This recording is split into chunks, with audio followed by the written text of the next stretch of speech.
Y en otra información le damos a conocer que académicos y representantes de organismos internacionales mantendrán vigilancia en la efectividad de los programas sociales que implementa el gobierno capitalino, así como la transparencia en los recursos que se ocupan para poder erradicar el uso clientelar o electoral que se le daban en la anterior administración. Así lo aclararon autoridades locales al presentar el Observatorio por los Derechos Sociales y la Democracia, el cual estará a cargo de evaluar la Ciudad de México, integrado por el CEPAL, Oxfam México, la UNAM, el Colegio de México, el CIDE, la UAM Xochimilco y también la Comisión de Derechos Humanos de la Ciudad de México. Escuchemos más acerca de lo que se dijo.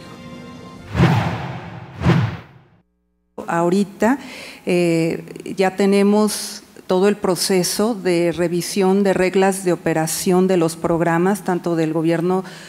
central como de las alcaldías. El Evalúa, por ejemplo,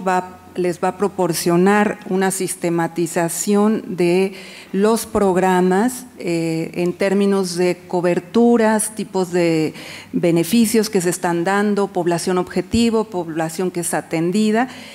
Y a partir de un análisis que ellos realicen de estos programas, por ejemplo, se establecerán una especie de semáforo